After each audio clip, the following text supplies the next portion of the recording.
My name is Madison. I'm 22 years old, and I've always been the invisible daughter in my family. Last month, my dad delivered an ultimatum: attend my perfect sister Heather's wedding or lose my college tuition completely. What my family doesn't know is that while they think I'm barely passing my classes, I'm actually graduating at the top of my class. I've kept my success secret for years, but I'm finally ready to show them who I really am. If you've ever been underestimated by your own family, drop a comment below telling me where you're watching from, and hit subscribe to follow my journey of finally standing up for myself. Growing up as the younger sister of Heather Matthews was like living in permanent shadow. From the moment she was born, my sister was the golden child, the standard against which I was constantly measured and found lacking. Heather, now 28, was everything my parents valued: poised, socially adept, conventionally beautiful, and seemingly effortless in her achievements. I remember when I was 10 years old, I had worked for weeks on my science fair project about renewable energy. It won first place in the district competition, a significant achievement that might have made any parent proud. The award ceremony was scheduled for 7 in the evening, and I had reminded my parents, Richard and Eleanor Matthews, repeatedly. They had promised they would be there. "We'll try our best, Madison," my mother had said that morning, but there was a hesitation in her voice that I'd already learned to recognize. That evening, I stood alone on the stage clutching my blue ribbon, scanning the audience for my parents' faces, only to find empty seats where they should have been. Later, I learned they had attended Heather's dance recital instead, which had been scheduled at the last minute. "Heather needed us there," my father explained when I confronted them with tears in my eyes. "This was her big solo performance. There will be other science fairs for you." But there weren't other ceremonies for me, because after a while, I stopped telling them about my achievements altogether. High school brought new challenges when I began struggling academically. Reading assignments took me twice as long as my classmates, and numbers seemed to jumble themselves on the page when I tried to solve math problems.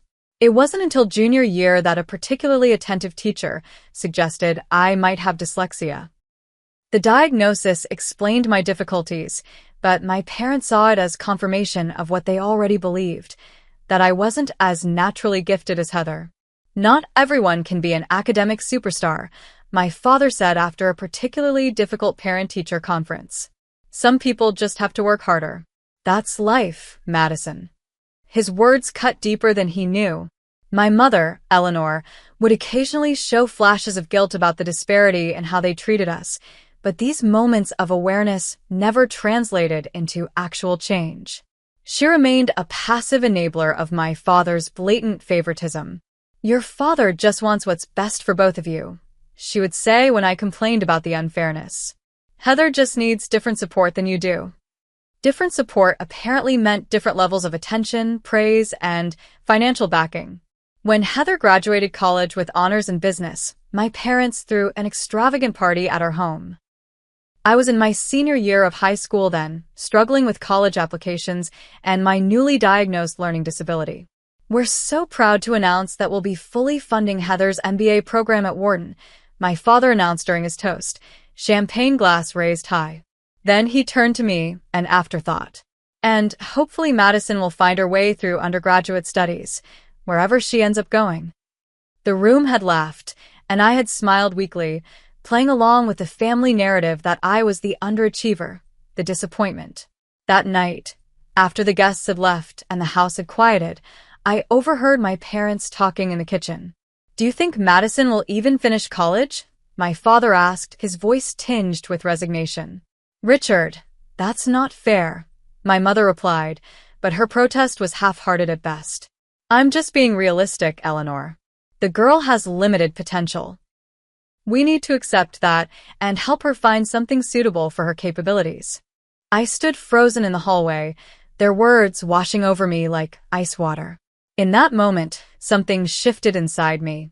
I decided that if they had already determined my worth, I would no longer seek their approval. Instead, I would work twice as hard, push twice as far, but I would do it in secret. I would let them believe what they wanted while building a reality they couldn't imagine. The only person who ever saw beyond the family narrative was my Aunt Patricia, my mother's sister. Unlike my parents, Aunt Patricia actually asked me questions about my interests and listened to my answers. "You know, Madison," she told me once when I was helping her garden during a family gathering while everyone else was inside fawning over Heather's new promotion, "I see something in you that reminds me of myself at your age. This quiet determination. You're not showy about it, but you've got grit." Her words were like water in a desert, and I found myself blinking back tears as I dug my fingers into the soil. "Your parents might not see it yet," she continued, "but you're going to surprise everyone someday. Just keep going." And so I developed my coping mechanism. I would appear average to avoid disappointment, while excelling privately. I learned to deflect questions about my grades with vague responses. I stopped bringing friends home to avoid the inevitable comparisons to Heather. I became an expert at being overlooked, which paradoxically gave me the freedom to pursue excellence on my own terms. By the time I started college at State University, the pattern was firmly established. My parents had minimal expectations for me, which meant minimal interest in my college experience. They paid my tuition because it was the right thing to do, as my father put it, but beyond that financial obligation, they remained focused on Heather's dazzling career trajectory at a prestigious marketing firm, her perfect relationship with her boyfriend Jason, and the life milestones she was hitting right on schedule. And all the while, I was building a different story for myself, one they knew nothing about. The call from my father came on a Tuesday afternoon as I was walking back from my advanced algorithm design class. The screen lit up with "Dad," and I briefly considered letting it go to voicemail, but habit and a lingering desire for approval made me answer. "Madison," he began without preamble, "Heather's wedding date is set for May 15th. That's the weekend before your finals, according to the university calendar I checked." I was momentarily stunned that he had actually looked up my school schedule, before realizing it was only to ensure I had no excuse not to attend. "I need you to confirm you'll be there," he continued. "Your sister wants all the bridesmaids to arrive 3 days before for rehearsals and pre-wedding events." "Dad, I hesitated, thinking about the critical project presentation I had scheduled that Thursday, not to mention my own graduation ceremony they didn't even know about. "That's really close to finals, and I have some important—" He cut me off before I could finish. "Madison, this is non-negotiable. This is your sister's wedding. The biggest day of her life." "I understand that, but—" "No buts." His voice hardened in the way that had always made me shrink as a child. "Let me be clear. If you choose not to attend your sister's wedding, I will consider it a personal insult to this family, and I will stop paying your tuition immediately. Your choice." My heart hammered in my chest. "You'd really do that? Cut me off completely?" In a heartbeat, he replied without hesitation. "Family comes first, Madison. It's time you learned that. This isn't like one of your little science projects you can just skip out on. This is real life." The casual dismissal of my academic commitments as little science projects sent a wave of nausea through me. My hands began to shake, and I felt sweat beading on my forehead despite the cool spring air. "I have to go to class," I managed to say, my voice barely audible. "Just be there, Madison.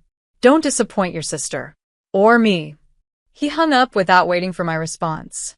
I stumbled to a nearby bench and collapsed, my legs suddenly unable to support me. My breathing came in short, sharp gasps as tears burned behind my eyes. The familiar feeling of being insignificant, of having my needs dismissed, washed over me like an old, painful friend. My mind flashed back to Heather's engagement party 6 months earlier.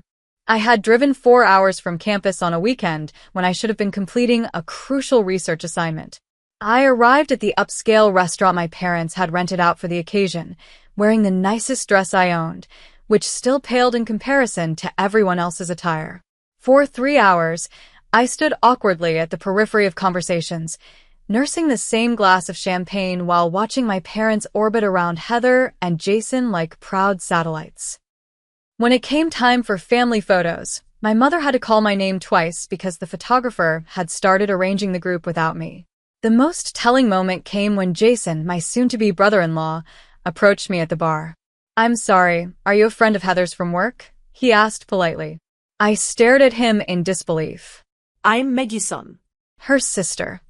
Recognition dawned slowly on his face. Oh, Right, of course. sorry about that. I think we met at Christmas last year. We had actually met 6 times over the 2 years he and Heather had been dating. My own sister's fiancé couldn't recognize me. That said everything about how often I came up in their conversations, how little I factored into their lives. Back in my dorm room that evening after my father's call, I paced the small space between my desk and bed while my roommate Kimberly watched with concern. "He can't actually cut off your tuition," she insisted. "That's financial abuse." "You don't know my dad," I replied, biting at my thumbnail, a nervous habit I thought I'd outgrown. "He absolutely would. He sees money as the only real power he has over me at this point." "But what about your presentation? And graduation? Can't you just go for the actual wedding day and skip the other stuff?" I shook my head. "You heard him. 3 days of bridesmaid duties before the wedding. And knowing Heather, she'll have every minute scheduled." Kimberly sat cross-legged on her bed, her psychology textbook forgotten beside her. "What are you going to do?" That was the question, wasn't it? I had worked so hard to become financially independent after graduation. My job offer from Meridian Tech was contingent on my graduation, which was set to happen the week after Heather's wedding. If I lost my tuition funding now, I'd be unable to complete my degree, which meant losing the job, the apartment I'd already put a deposit on, everything. My phone buzzed with a text from my mother. "Please don't fight your father on this, Madison. We need family harmony right now. Heather is under so much stress with the wedding planning. Just come and be supportive. That's all we're asking." All they were asking was for me to continue playing the role they had assigned me, the lesser daughter, the afterthought, the one whose time and commitments meant nothing compared to Heather's. "I'll go," I finally told Kimberly, my voice hollow. "I don't have a choice right now." But as I spoke the words, I walked to my desk drawer and pulled out a folder hidden beneath my textbooks.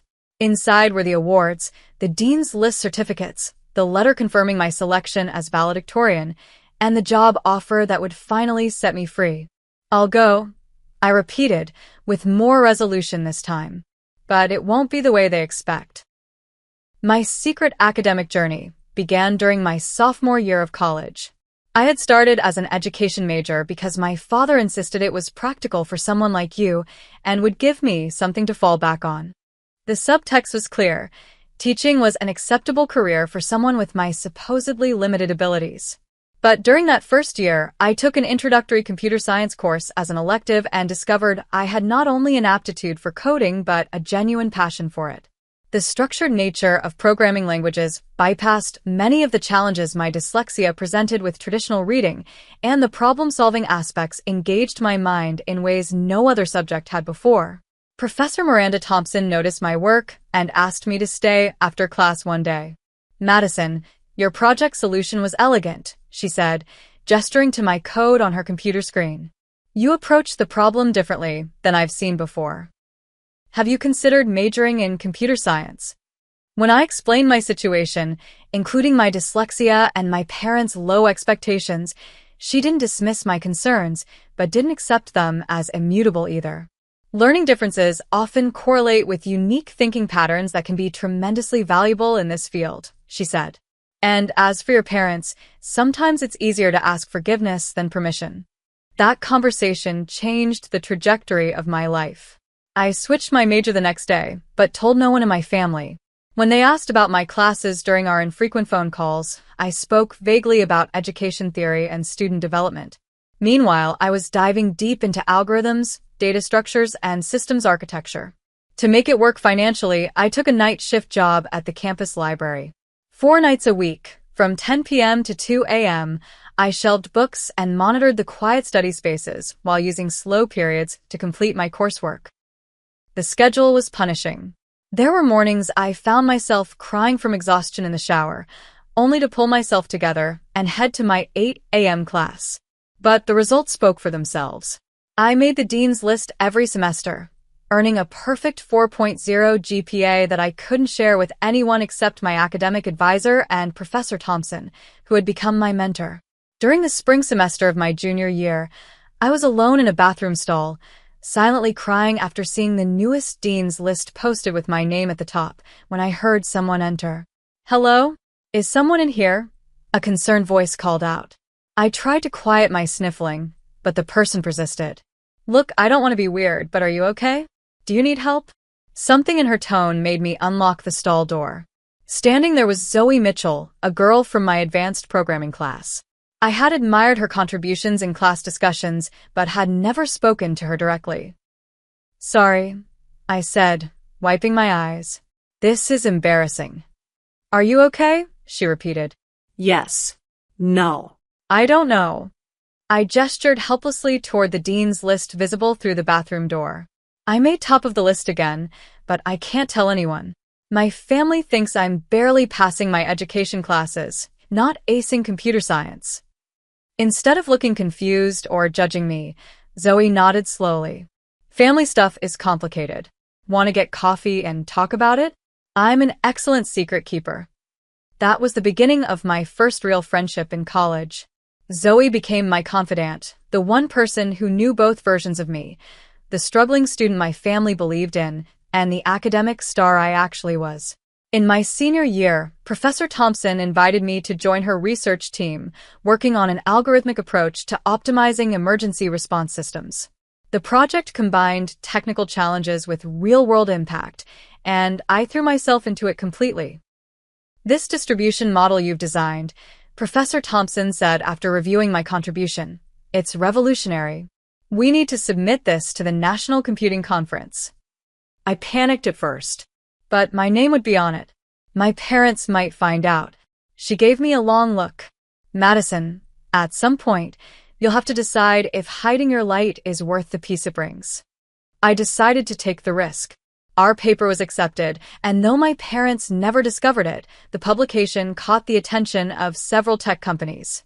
By early spring of my senior year, I had 5 job offers, including the dream position at Meridian Tech that I eventually accepted. Around the same time, I received an email from the dean of the computer science department that nearly stopped my heart. "Congratulations, Madison Matthews. Based on your academic performance and faculty recommendations, you have been selected as this year's valedictorian for the computer science department." I stared at the email for so long the screen went dark. Valedictorian. The highest academic honor, and no one who supposedly loved me had any idea.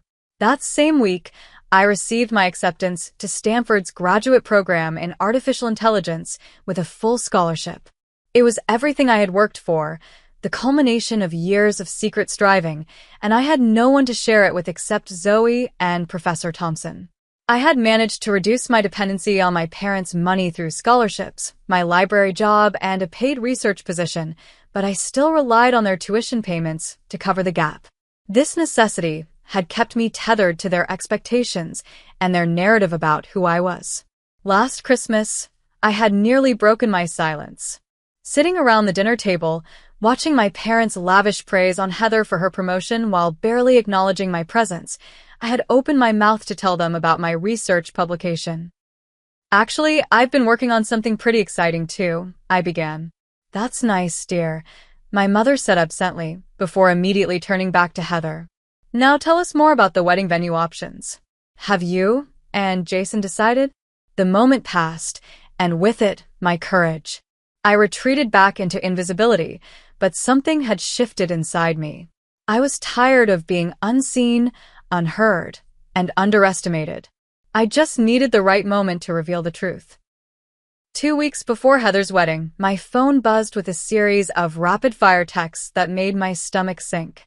"Madison, your bridesmaid dress needs final alterations by Saturday," Heather wrote. "Mom says you haven't scheduled your fitting yet. This is urgent." Before I could respond, another message appeared. "Also need your shoe size for the matching heels. $175. Venmo me ASAP." Non negotiable. And then, hair and makeup call time is 6 a.m. sharp on wedding day. Extra charge if you're late. Need your credit card for deposit. I stared at my phone, overwhelmed by the financial demands. The bridesmaid dress had already cost me $800, money I had been saving for my post-graduation move. The additional expenses Heather kept adding were stretching my budget to the breaking point, but I knew better than to complain. The dress fitting the following Saturday was an exercise in humiliation. Heather had chosen identical dusty rose gowns for her 7 bridesmaids, all of whom were her sorority sisters except for me. The style, with its low back and fitted silhouette, had been selected without any consideration for my comfort or body type. We might need to take it in more at the bust, Heather remarked as I stood on the pedestal surrounded by mirrors. Everyone else fills it out better. One of her friends, Ashley, giggled behind her hand. And maybe we can add some padding? For balance. Heather continued, circling me like a fashion critic evaluating a failed runway look.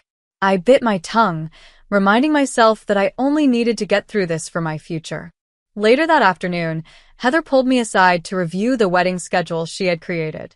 So I've made some adjustments to the family photo arrangements, she said, showing me a detailed spreadsheet on her tablet. You'll be in the back row for most of the extended family shots. The back row? But I'm your only sister, I pointed out. Heather had the grace to look slightly embarrassed. I know, but Ashley and Jessica are the same height, and they'll balance the front row better with Mom and Dad. It's an aesthetic thing, Madison. Nothing personal. But it was personal. Everything about this wedding was designed to highlight Heather's perfect life and relegate me to the background, just as our family dynamic had always done. The tension escalated further at the family dinner the night before the rehearsal. My parents had rented a private dining room at an upscale restaurant, and the conversation revolved entirely around wedding details and Heather's recent achievements. Oh, before I forget, Heather announced as dessert was being served, we've had to make some changes to the reception program. Madison, we won't have time for your bridesmaid's speech after all. I looked up from my barely touched chocolate cake. What? But you asked me to prepare something. I know, and I'm sure it would have been nice, Heather said, her tone suggesting the opposite. But Jason's college roommate is flying in from London specifically for the wedding, and he's a professional public speaker. It makes more sense to give him that slot. My father nodded approvingly. Good decision, princess. Keep the quality of the program high. Speaking of programs, I said, attempting to change the subject, my graduation is the weekend after the wedding. I'd love it if you could all come. My father laughed dismissively. Let's focus on one event at a time, Madison. Besides, we have to check if it conflicts with Heather and Jason's honeymoon send-off brunch. It's just that it's important to me and— Did you pass everything? My father interrupted. That's the main thing. No summer classes needed this time. The assumption that I might be failing cut deep, especially since I was about to graduate as valedictorian. But I swallowed my response and nodded. I'm passing, I said quietly, the understatement of my academic career. After dinner, my mother pulled me into the ladies' room for a private chat. Madison, honey, she began, reapplying her lipstick in the mirror, I need you to promise me you won't cause any problems this weekend. What do you mean by problems? I asked, though I knew exactly what she meant. You know, making things about you, bringing up sensitive subjects, creating tension. She turned to face me. This is Heather's special time. She deserves all our support and attention. When has anything ever been about me? I asked, unable to keep the bitterness from my voice. My mother sighed. See, that attitude right there. That's what I'm talking about. Can you just be happy for your sister without making it about your issues with the family? I wanted to scream that I had legitimate grievances, not issues, but instead, I promised to behave.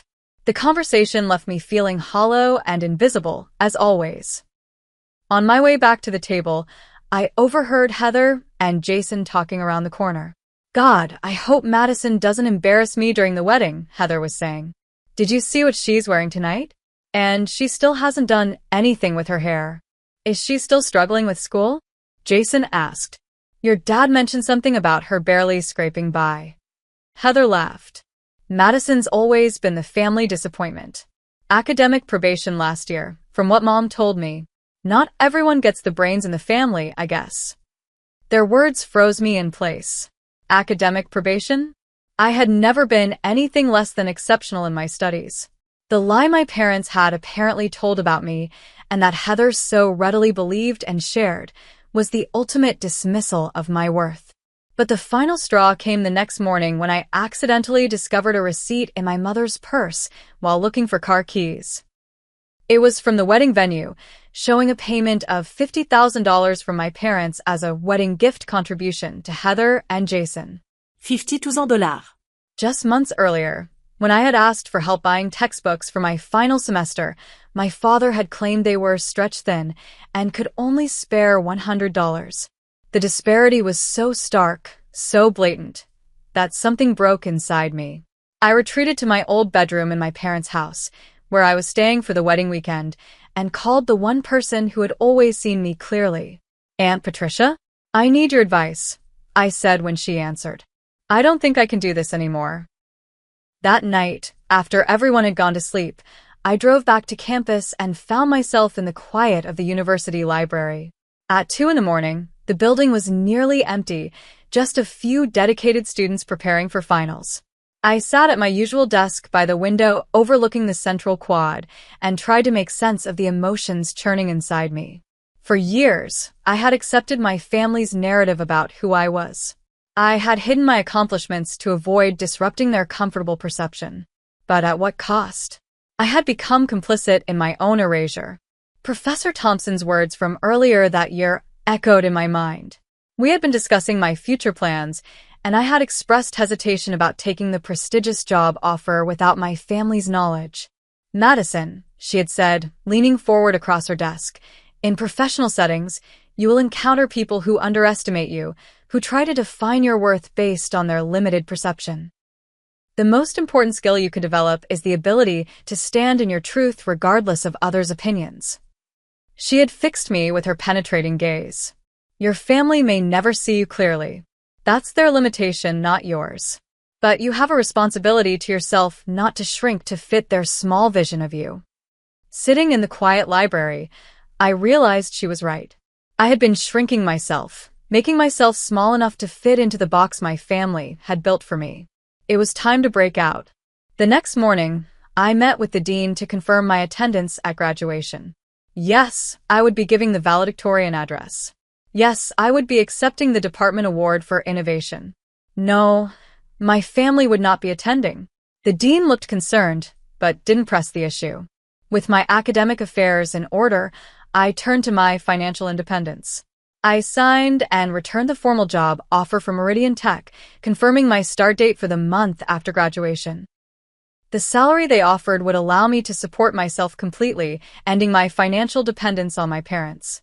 Next, I finalized the lease on an apartment near the Meridian campus, putting down the security deposit from my savings. It was a small studio, nothing fancy, but it would be mine, a space where I could finally exist without apology.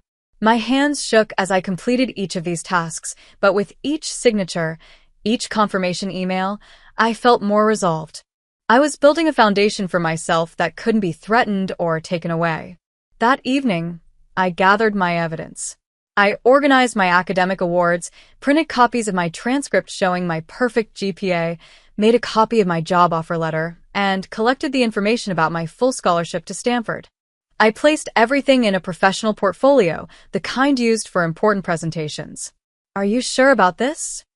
Zoe asked when I explained my plan to her and my friend Lucas over coffee. "It's going to cause a major rift with your family." "The rift is already there," I replied. "They just don't know it yet, because I've been pretending everything is fine." Lucas, who had met my family once during Parents' Weekend and had been appalled by their treatment of me, nodded supportively.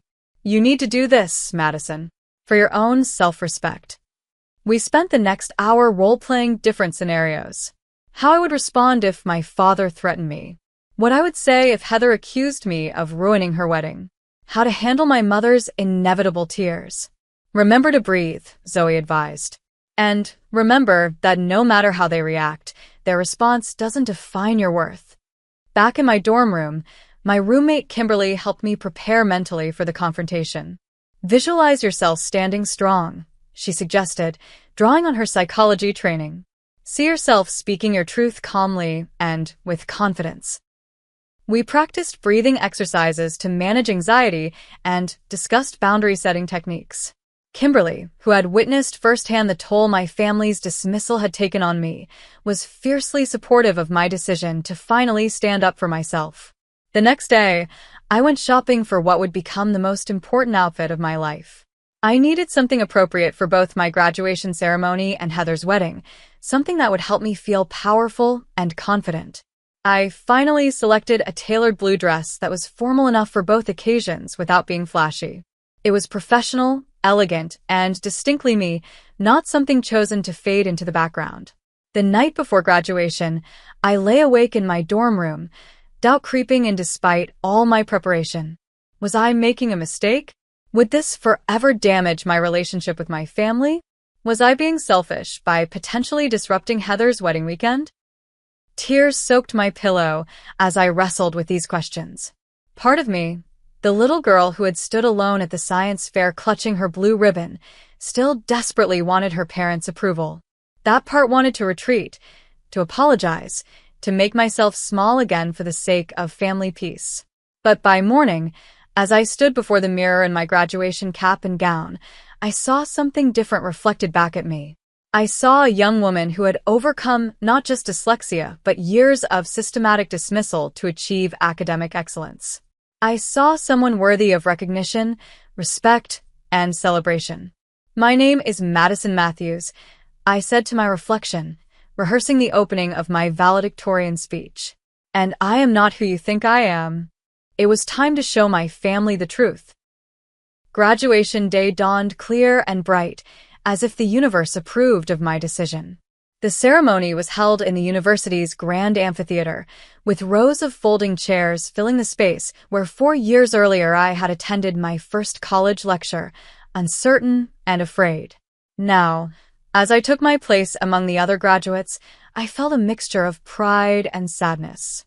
Pride in what I had accomplished, sadness that the seats I had reserved for my family would remain empty. They didn't even know I was graduating today, let alone as valedictorian. When my name was called to approach the podium for my speech, the applause felt distant, as if happening in another room. I took a deep breath, adjusted the microphone, and began. 4 years ago, I arrived at this university believing what I had been told about myself, that I was someone with limited potential, someone who would need to work twice as hard to achieve half as much as others. Today, I stand before you having discovered a fundamental truth. Sometimes the greatest obstacle to our success is not our limitations, but the limitations others place upon us. As I continued my speech about perseverance and self-belief, I scanned the audience, momentarily hoping to see my parents' faces despite knowing they weren't there. Instead, I saw Professor Thompson beaming proudly, Zoe giving me a thumbs up, and dozens of classmates who had come to respect me for my work and character, not for my relationship to a perfect sibling. The diploma I received today represents more than academic achievement, I concluded. It represents the discovery of my own voice and the courage to use it. Whatever challenges you face beyond these walls, remember that you have the right to define yourself, regardless of others' expectations. Thank you. The applause as I left the stage felt like a validation not just of my words, but of my decision to finally stand in my truth. After the ceremony, I didn't linger for photographs or celebrations. I changed in a campus bathroom, carefully placing my graduation cap and honors cords in my car before driving directly to the wedding venue. According to the schedule Heather had distributed, the ceremony would begin in 2 hours, with family photos happening now. I arrived still wearing my blue dress from graduation, my diploma and portfolio of achievements tucked under my arm. The elegant country club was bustling with wedding staff, photographers, and early guests. I spotted my family gathered on the manicured lawn for pictures, Heather resplendent in her designer gown, my parents beaming beside her. When they saw me approaching, my father's expression darkened. "Madison, you're late," he hissed. "And what are you wearing? Where's your bridesmaid dress?" "I need to speak with you," I said, my voice steadier than I expected. "Privately." "Now is not the time," he replied dismissively. "The photographer is waiting." "Go change immediately." "Richard," my mother interjected, noticing my unusual demeanor. Maybe we should hear what she has to say. Reluctantly, my father followed me to a small sitting room off the main hall. My mother trailed behind, concern etched on her face. To my surprise, Heather followed as well, her wedding gown rustling as she walked. "This better be important," she said, crossing her arms. "You're disrupting everything." Once the door closed behind us, I placed my diploma on the coffee table. "I graduated today," I said simply, "as valedictorian of the computer science department." My father stared at the diploma, confusion crossing his face. "Computer science? You're an education major." "No, I switched majors sophomore year. I've been studying computer science for the past 3 years, maintaining a 4.0 GPA and working on research that was published in the National Computing Journal." I opened my portfolio and spread out the evidence of my academic career. Dean's List certificates, research publications, academic awards, and finally, my job offer. I've accepted a position at Meridian Tech starting next month. The starting salary is $90,000 a year. I placed the offer letter on top of the pile. I've also been accepted to Stanford's graduate program with a full scholarship, which I'll be deferring for a year while I work. The room fell silent as my family processed this information. My father's face flushed red, not with pride but with anger.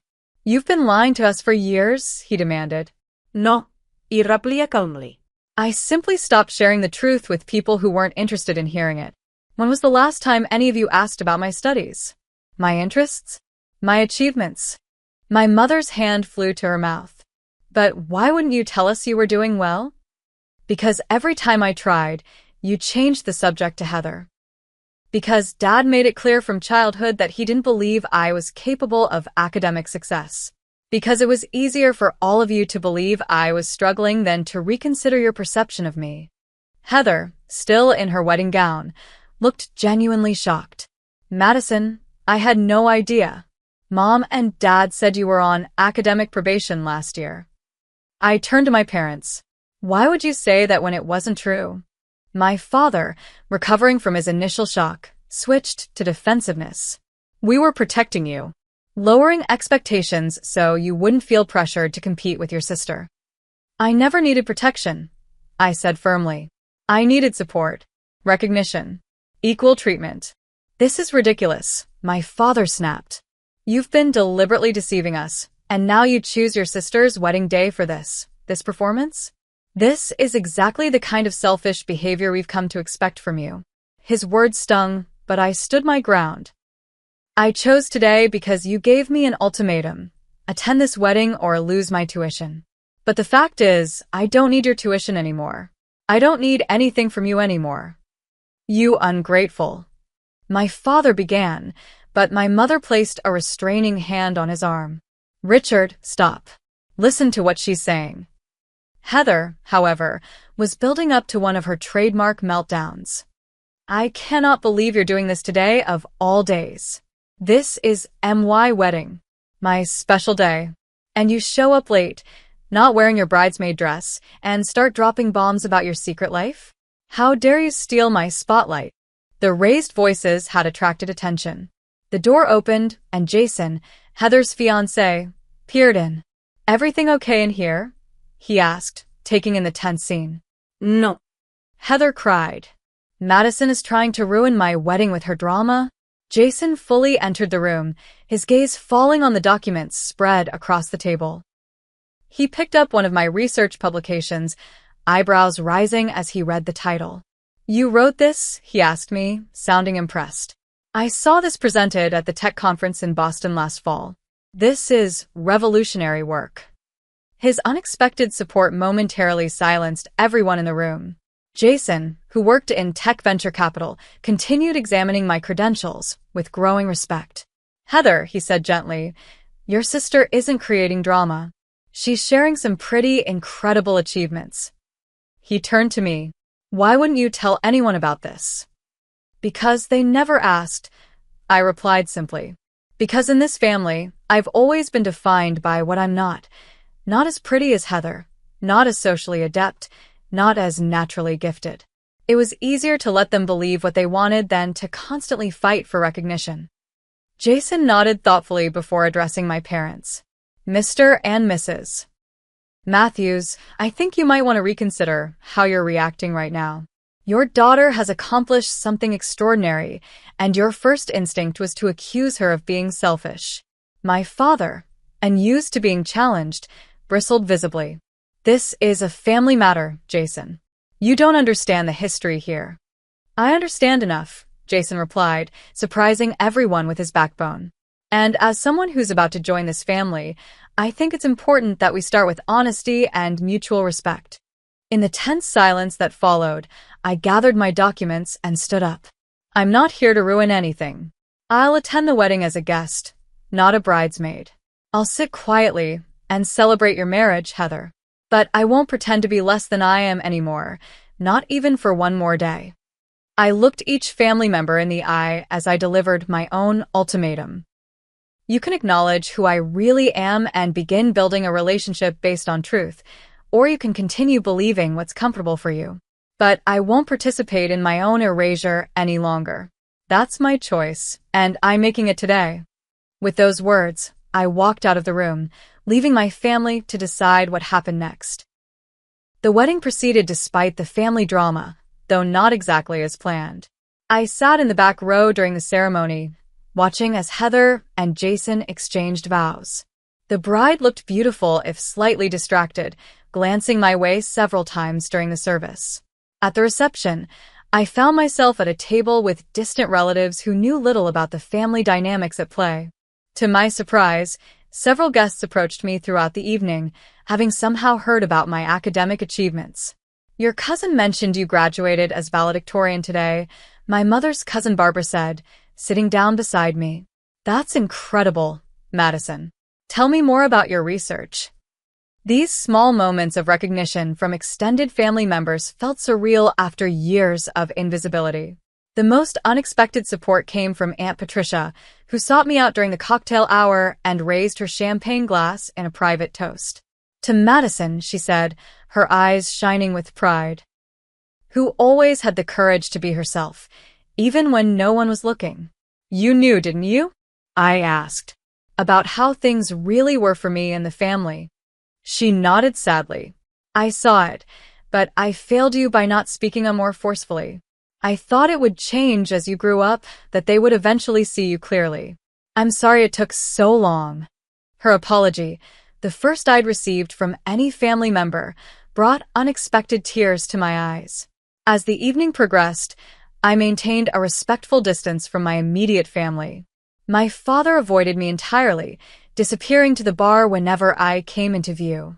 My mother made several awkward attempts at conversation, clearly struggling to reconcile the daughter she thought she knew with the accomplished young woman before her.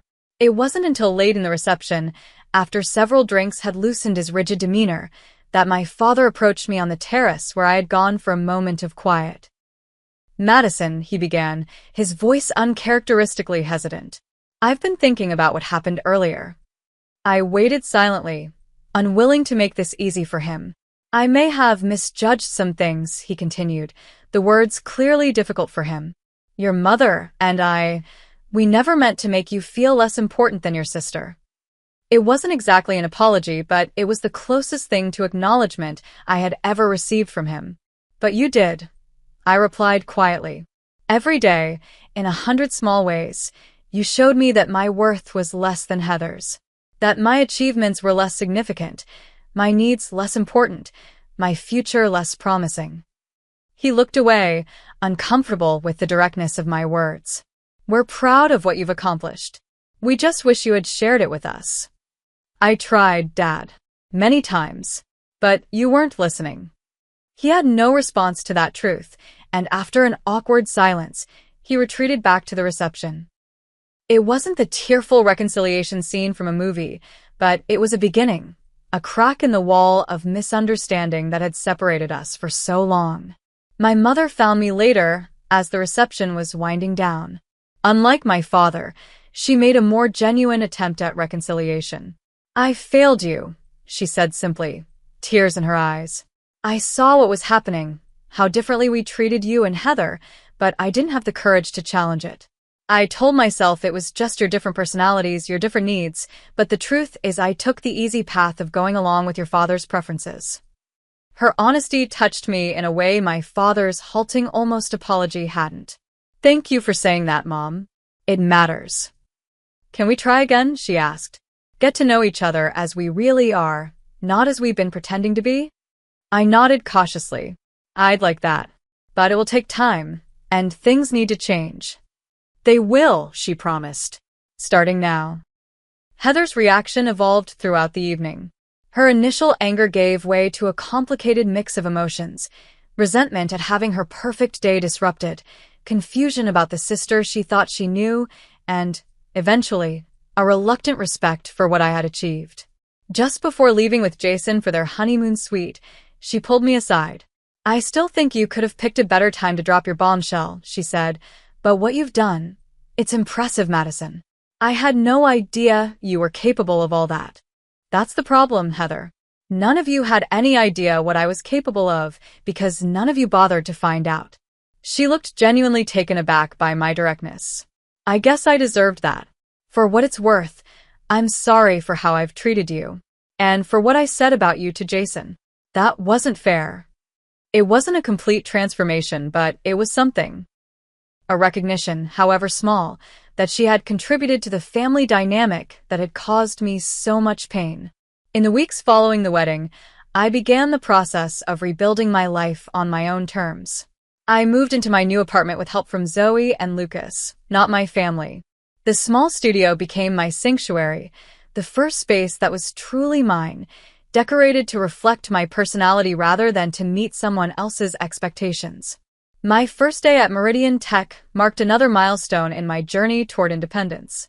Walking into the sleek office building as a valued team member, not the family disappointment, felt like stepping into a new dimension where my abilities were recognized and appreciated.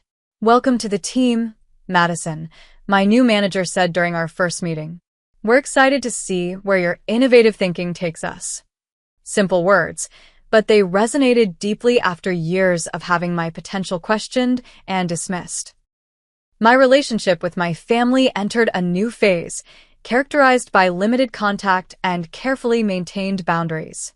I declined Sunday dinners for the first month, giving myself space to establish my new life without their influence. When I finally did agree to visit, it was on my terms, bringing Zoe as moral support and leaving when I felt my boundaries being tested. My father struggled the most with our new dynamic. Having lost his financial leverage over me, he seemed unsure how to relate to me as an independent adult with her own accomplishments. Our conversations remained stilted, but there were moments when I caught him looking at me with what appeared to be genuine curiosity about who I had become. My mother made more consistent efforts, calling regularly and asking thoughtful questions about my work and interests. She visited my apartment, admiring the space I had created for myself and bringing a housewarming gift that showed she had been paying attention to my preferences. I've been reading about dyslexia, she told me during one visit. Trying to understand more about what you've been dealing with all these years. I wish I had done that sooner. It was a small thing, but it mattered. Perhaps the most surprising development was my continuing friendship with Jason. Despite the family tension, he reached out to discuss my research, eventually connecting me with investors interested in developing applications based on my emergency response algorithm. Heather's coming around, he confided during one of our coffee meetings. She talks about you differently now, with respect. And Dad. I couldn't help asking. Jason smiled wryly. Still processing. But he bragged about you to his golf buddies last week. Baby steps. As I settled into my new reality, I found myself thinking often about the other, invisible students I had encountered during my college years, those struggling with the weight of others' limited perceptions. This led me to volunteer as a mentor for first-generation college students with learning differences, sharing my experience and the strategies that had helped me succeed. During one mentoring session, I met Abigail, a freshman with dyslexia whose parents, like mine, didn't believe she could succeed in STEM fields. Everyone says I should switch to something easier, she confided, echoing my own past struggles.